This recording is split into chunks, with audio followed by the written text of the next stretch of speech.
Today in the gospel reading, we see Jesus is praising the Father. He says, I praise you, Father, Lord of heaven and earth, that you have hidden these things from the wise and intelligent and have revealed them to infants.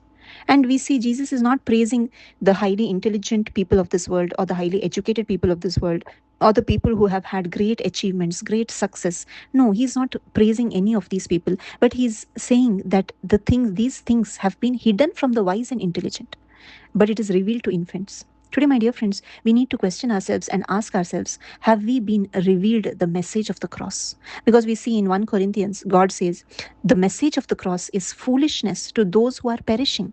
Definitely, we hear people around us questioning this message so many times. They say, how can one man die for the sins of the whole world? How can this one man save the whole world through his death? And we hear all sorts of questions because these people have intelligence of the world. They cannot understand the message of the cross. The message of the cross is for those who are humble and who are childlike. When we come to the Lord with a childlike attitude, acknowledging that we know nothing, but we need to learn from God, that time we can truly be revealed the message of the cross, because the message of the cross is the power of God. It is the power for those who believe, and through this message of the cross we can be saved. But the wise people cannot understand. But God is very well pleased through the foolishness of the message preached to save those who believe.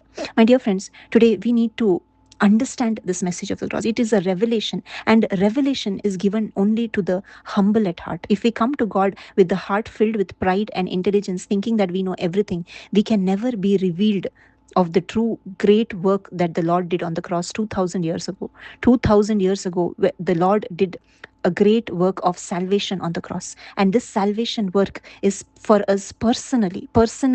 We were there in Christ during his death and during his resurrection. And this can only be revealed when we come to God with a humble, childlike heart, saying, the Lord, Lord, I want to learn, I want to know, reveal this message to me. And only when we are revealed of this message can we truly understand the kingdom of God. Can we truly have a relationship with the Father? Can we truly know what is the purpose that Jesus came into this world? Why did he come? Why did he live here? Why did he die on the cross for me? All these things need to be a revelation for us. We cannot understand these things with our human wisdom or by reading books or by reading great philosophies and theologies, but this comes as a revelation to the humble.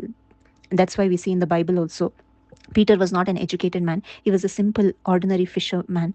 Even Matthew, he was a simple, ordinary tax collector. And like this, we see the disciples were not highly qualified or educated, but yet they were revealed the true greatness of God. Yet they experienced the true message of the cross in their heart. And that is why their hearts were transformed, and they had a true encounter with Christ. They could experience Christ, and they lived a life pleasing to him. Today, my dear friends, we need to experience and get a revelation from God about who Jesus is, about what Jesus has done for us. And all this can happen only when we have a humble heart. Thank you. God bless you.